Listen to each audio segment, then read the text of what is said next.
everybody, and welcome to the High Performance Garden. This is week 24. I can't believe we're 24 weeks into this garden already. It's really zipping by. So I've been in the city for the last 4 days speaking at a symposium, and I forgot how disconnected that people can be to the earth and to good food. After my talk, I had people coming up to me saying how much they wanted to grow good food and how important it was, and yet several of them gave me every excuse as to why they couldn't have a garden. And I'm here to say, if you really want to grow good food and change your life, then just do it. Leave the excuses in the past and figure out how to make it happen. Your garden is never going to happen until you decide to make it happen. I can show you all the skills you need, but it's ultimately up to you to decide that this is what you want and to make room in your life for your garden, whether it's a few pots on your patio or a garden that will feed your family for the whole year, like the garden that I like to grow. So what do you say? Are you going to get your garden going, or are you just going to be full of excuses? I am so happy to be home back in my garden, so let's get started. We're going to feed the heavy feeders today, and we're going to replace some lettuce. Okay, here we go. First thing, look at the tomatoes. I think we're going to just go ahead and harvest first. Hi, Harlequin. That's my sheep. She's out running around in the yard today.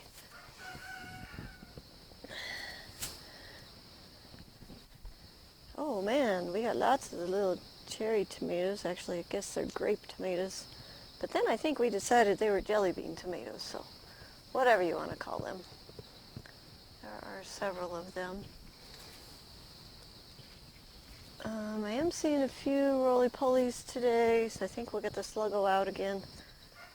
And we'll do the sluggo for a couple more weeks.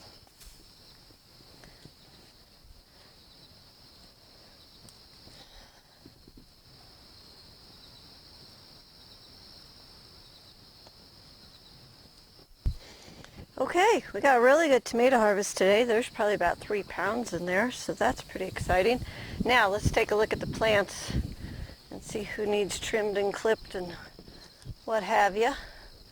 We're going to feed them today because today is heavy feeder day. It actually looks pretty good. You know, I'm just going to leave them today. They're looking pretty good. I do see a couple aphids right here in the top of this one. Get those out. All right, I'm gonna go get some food and we'll get these fed.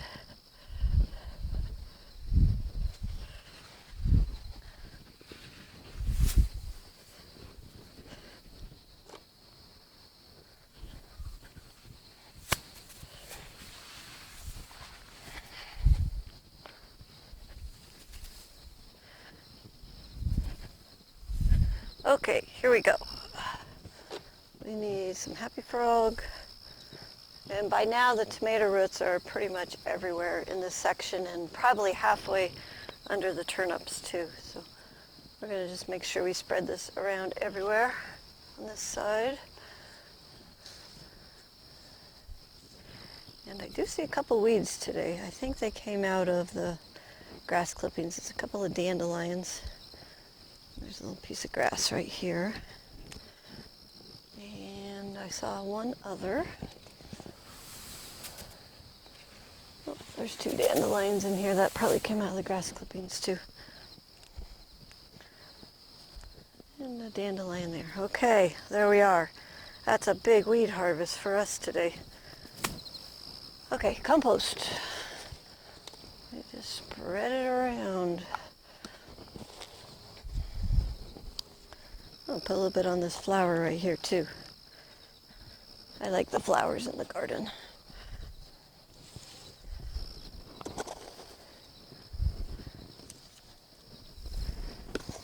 Okay, let's see, we're week 24, so we'll be feeding these at least one more time before the end of the season. Feed this little flower guy too. The tops are not growing as fast anymore, so we don't really have to worry about clipping them. When they start to put on fruit like this, it does slow the vines down, and as we're getting a little closer to fall, everything is going to grow just a little bit slower because the days are shorter, the nights are getting a little cooler. So we'll clip these next week, but they're looking pretty good. Okay, moving on down. Exciting stuff here. Here's our turnip crop, and as you can see, a lot of them have popped up.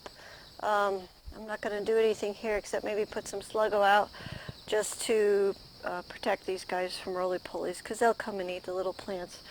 But other than that, we're watering it twice a day, just morning and evening, and just letting them grow.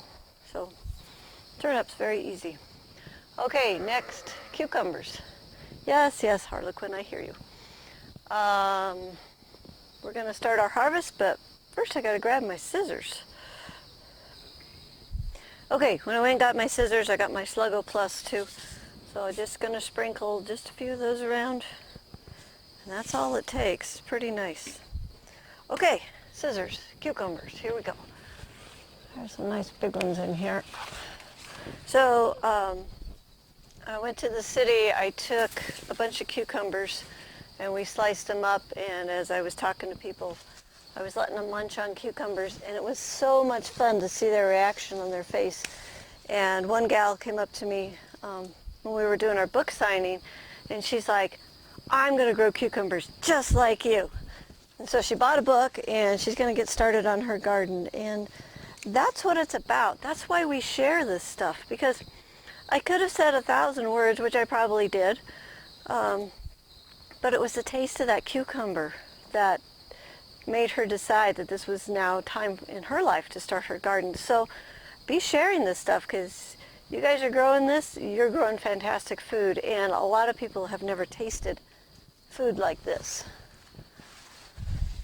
or seen food like this. Look, this is our machete cucumber. Wah, wah. Yeah. So you can grow machetes or you can grow cucumbers. Oh, there's quite a few in here today.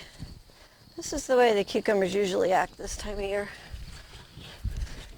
But you can make pickles out of them, you can make dill relish out of them, you can dehydrate them, you can share them with your friends, tell your story, use them for machetes, baseball bats. There's multiple uses for cucumbers, so don't just think you just have to eat them plain. Is there any more? You gotta look high and you gotta look low in this game. And you gotta look on top of the carrots too.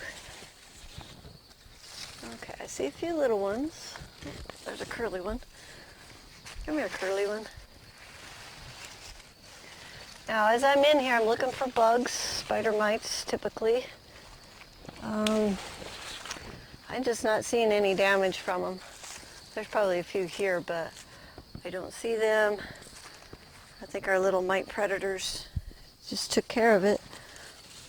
And the nice thing about the mite predators is they can get down into the little cracks and crevices where the mites hide. Whereas if we were trying to spray and do all that stuff, we can't get into all the places that the mites hide.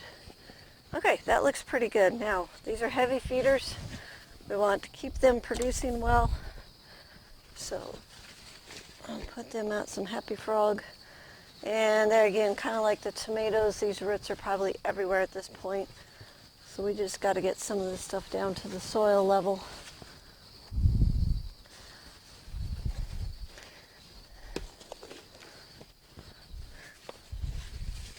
You just kind of do the best you can to find the dirt. It's getting pretty much jungle-like in here, isn't it? Ooh, I see another cucumber I need to get.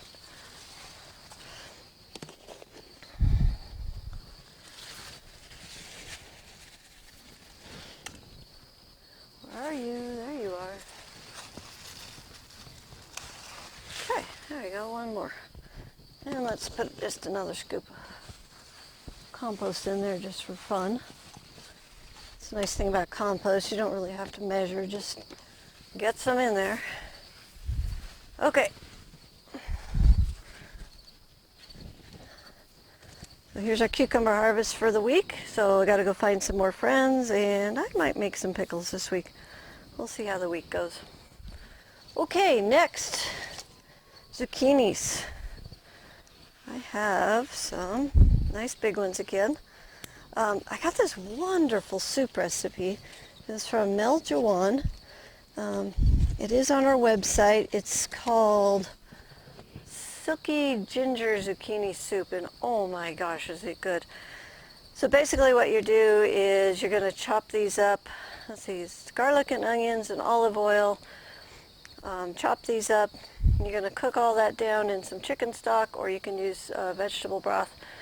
And then you're going to add some ginger, and then you're going to puree the whole thing, and oh man, so good. So some of these are going to end up as soup. The soup I can freeze, and I can keep that and drink it all winter long.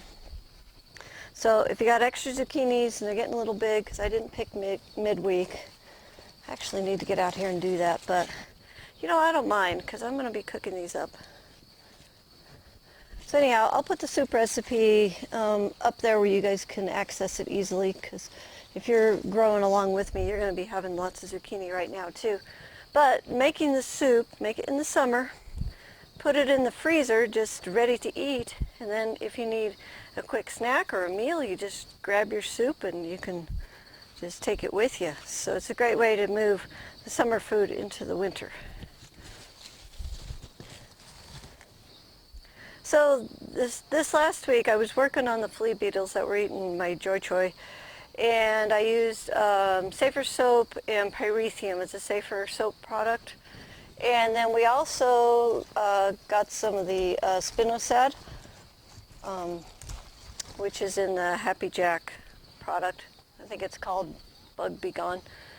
Anyways, so we were spraying twice for the flea beetles, and I also came down in this section here where I had some of the nymphs on the squash bugs, and I used the pyrethrum Safer soap spray on it, and I see some dead ones in here. So if your squash bugs have hatched and you do have some nymphs in here, do try the Safer soap with the pyrethrum, and I would probably do it like almost every night until you don't see any nymphs. So that would be a really great way to do that.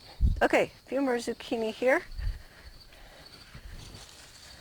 These things are going nuts. We are going to feed them because I want more soup in the freezer. Oh my gosh, this is huge.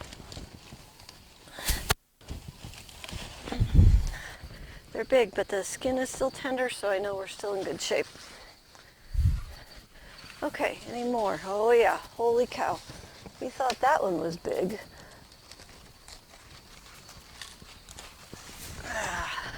Must have missed this one last week. We're gonna have some poundage here, guys.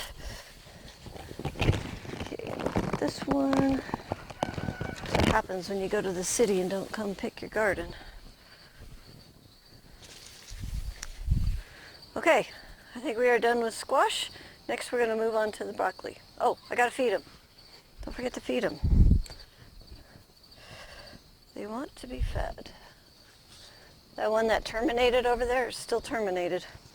I don't think it's ever going to grow again. I think that's the end of it, which I never thought I would see that on a zucchini, but we have.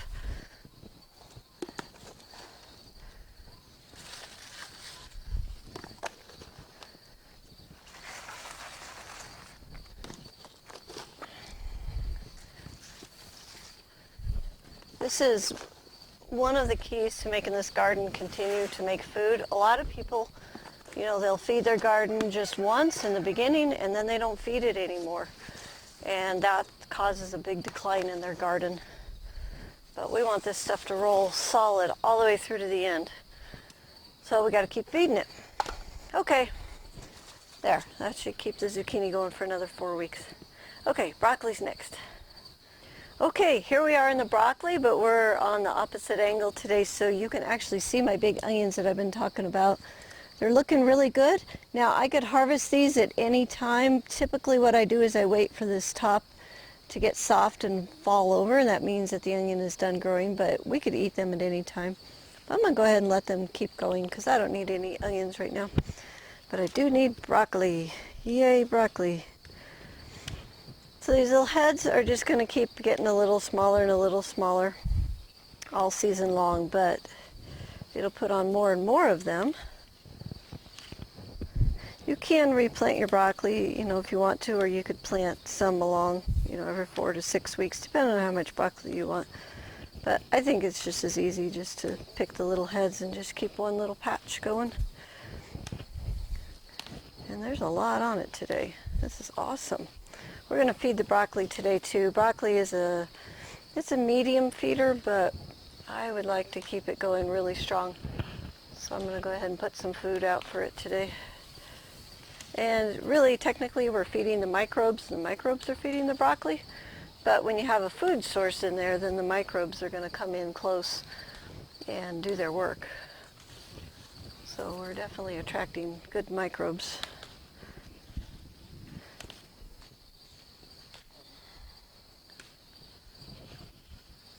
Kind of nice to pick it from both sides, because then you can look at it from a different angle and you'll see ones that you couldn't see from the other side. So there's our broccoli. See, that's as good as one big head. So that's really good. Okay, let's get some food for this.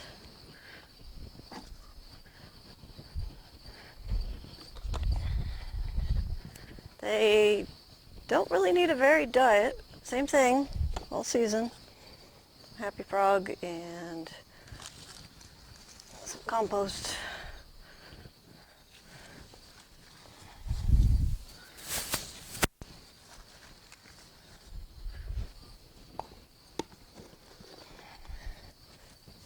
There again, the roots are probably throughout the entire section, so it's not as critical that I get it at the base of the plants.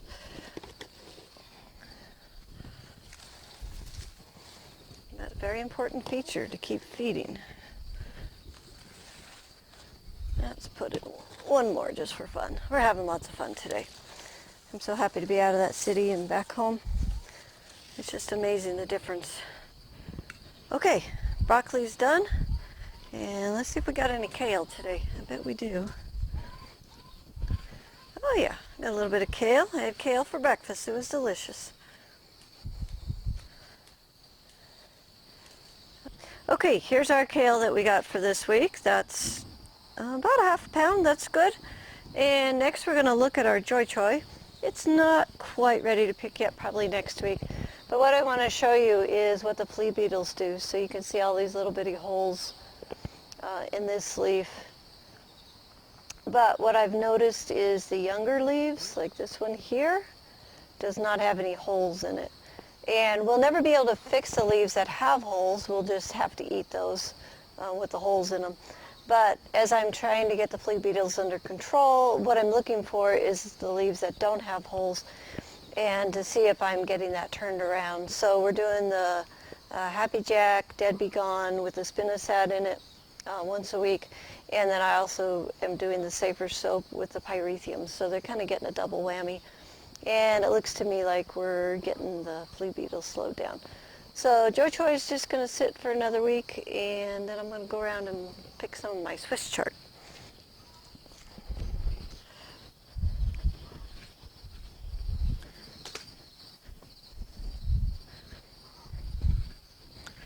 Okay, let's see what we got in the Swiss chard department. We got a lot of big squash here. It's making some shadow on our chard, so our chard's going to slow down a little bit, but that's all right. We're going to have some really good butternut squash, butternut soup. It actually will make pumpkin pie, which is yummy. You can take the butternut and you can just shred it like a potato and fry it. It's really good that way. Fry it in some butter with garlic in it. Yum. That'd make good breakfast too. Okay, here's our Swiss chard for the week. Not very much, but that's all right. We'll just eat kale this week. Okay, now we're taking a look at the winter squash. You can see there's a beautiful one starting right here, and I see a couple over there, and on the ground there's one that's about this big. Still monitoring for squash bugs. You got to keep an eye on this stuff. If you see a problem area, you see some eggs, you got to get that off. So spend a little time. I know it's a little tedious, but it's not too bad. Just got to look it over. Now I do want to feed this as well. So I brought my stuff, and we're going to put some happy frog in here. I also put some sluggo in here because I do see some earwigs up on the plant. And some compost. Yay. And we're just going to drizzle it in here wherever we can find space. I say this becomes a pretty good jungle, but that's all right because it's going to make a lot of good food for us.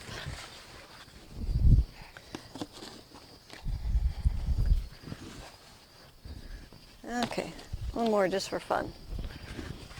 Yeah, there we go. Get it off the leaves. Okay, that should keep that going, make more squash. Okay, next we're going to take a look at our lettuce. And I've had the cover on just for the hot days. And our new lettuce is looking pretty good. But this is a section that's coming out today, and as you can see, it needs to come out. These ones that are getting ready to bloom, like that guy, we're not going to harvest off of them, but the green is looking pretty good, so I think we can get a harvest off of it. So we'll harvest that, and then we'll pull these plants out, because it's definitely time to rotate. In the summer, the rotation wants to be faster because there's more day length, and then as we get into the fall, and then you people in the south, as you get into the winter, the rotation's going to be a lot slower. My winter rotation is, let's see,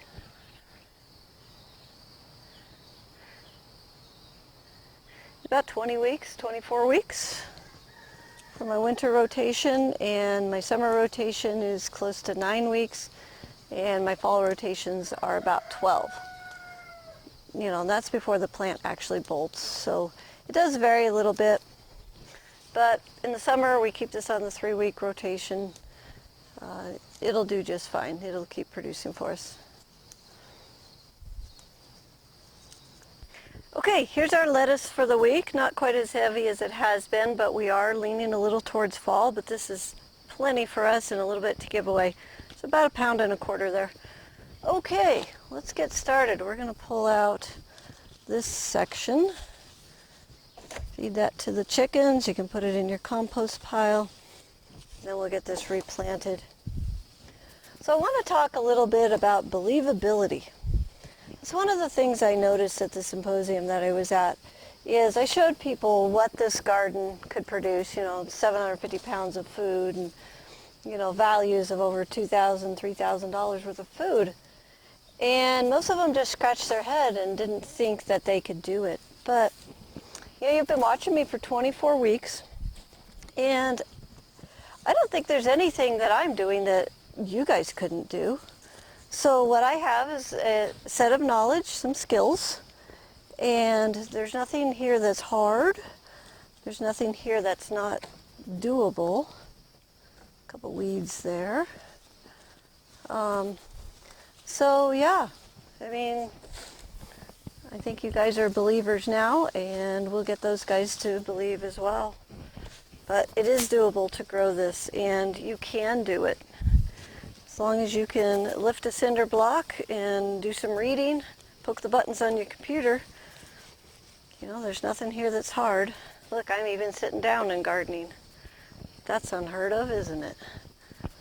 Okay, I wonder where the line is between this week and the following week. I think I'm going to pull out this row. Doesn't have to be perfect. Yeah, we'll leave that one. Okay. Now, let's get some compost. Yeah, there's nothing hard here, folks. It's just that education piece. That's where people are messing up. They just don't know what to do yet, but easy enough to fix. Nope, we'll just use it all up. Okay, rototill this in. Oh, there's a little piece of grass. Okay, fill in the pockets and we're ready to go again. I plan on doing this till the day I die. So if I don't have an easy garden system, I'm going to have to stop because of, aging. So I'm not going to let that happen. This is my lifeblood. I'm going to keep going. Okay, I'm going to draw a few lines in here. We're still seeding a little bit thicker because we do have some hot afternoons. And I got my seed here. It's kind of nice that the package lasts the entire season. I think we'll start with the red ones.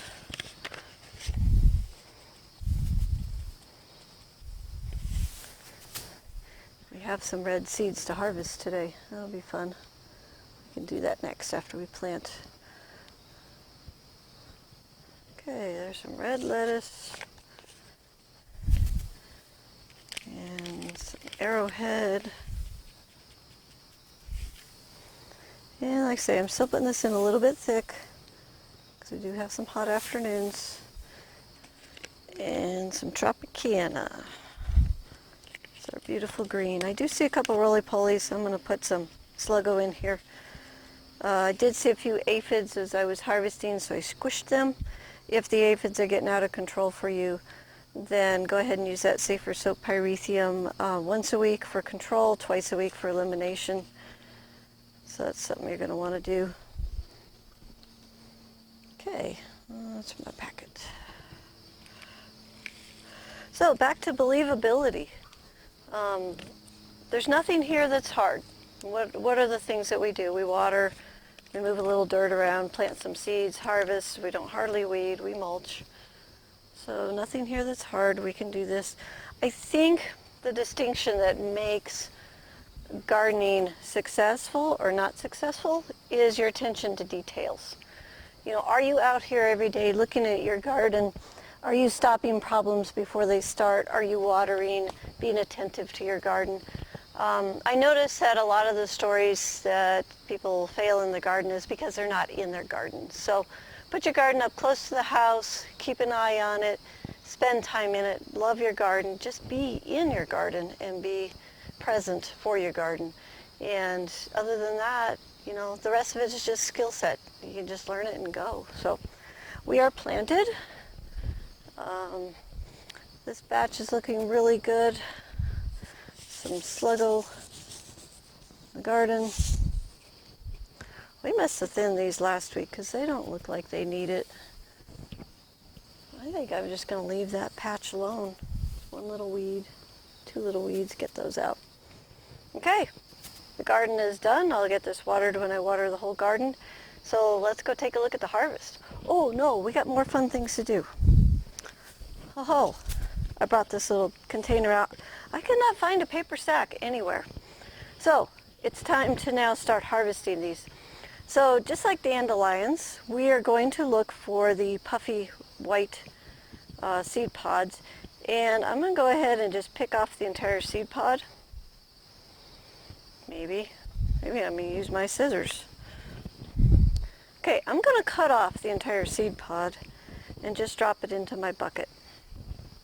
So what that's going to allow the seed pod to do is for those seeds to finish ripening in my bucket. Now, once they get to this stage where they have the white fluffy tops, just like a dandelion, the next stage is for the seeds to blow away and land in the garden and then wait until the time is right and then they'll go to seed. So rather than them getting away, we want to just collect them. So that's what we're going to do here.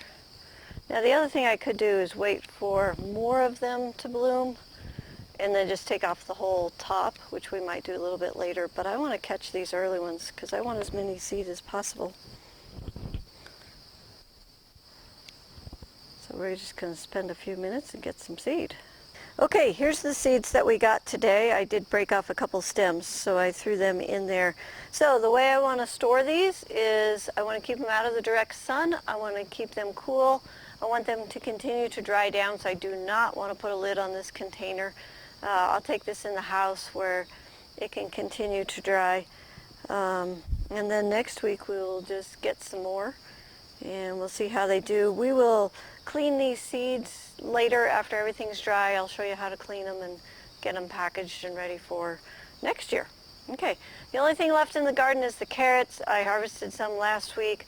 I wasn't so good about sharing them because I really like them. So I have a few left and I'm going to munch on them this week. So anyways, let's go take a look at our harvest. Okay, here's our harvest. For kale, we had 0.36 pounds. Our Swiss chard, 0.15 pounds. The broccoli, there was 0.66 pounds. The zucchini, there was 18.63 pounds. Now I know that's a lot of zucchini, but how much zucchini can we pick in the middle of winter when the snow is flying? 0.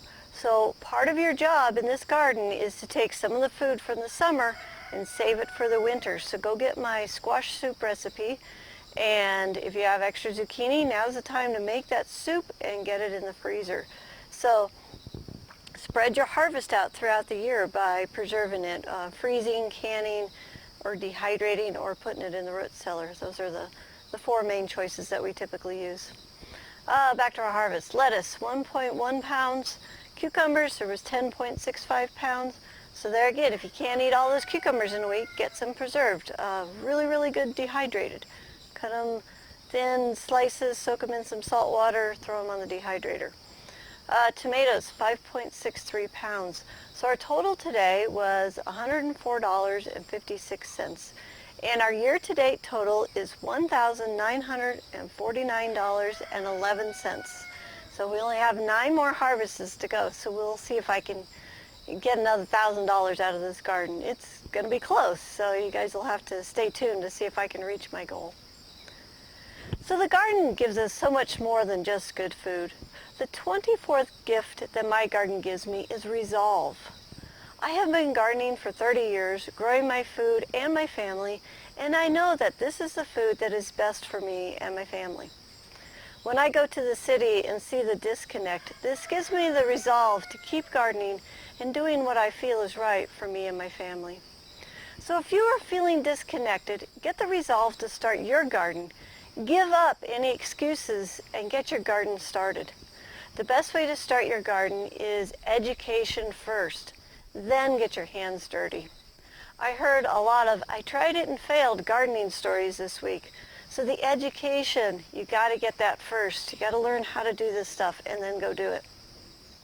For the warm climate folks, you can start your fall garden and that will grow through the entire winter. So now's the time. No excuses. Get the program, get started.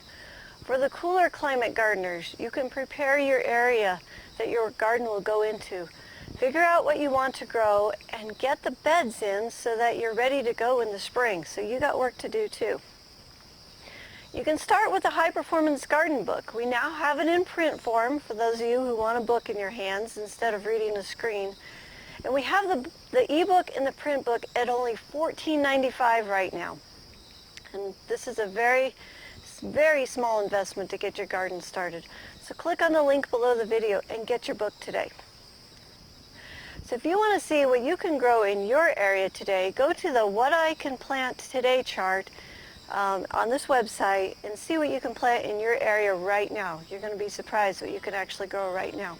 So make the commitment today to get started. You will be very pleased with yourself if you do.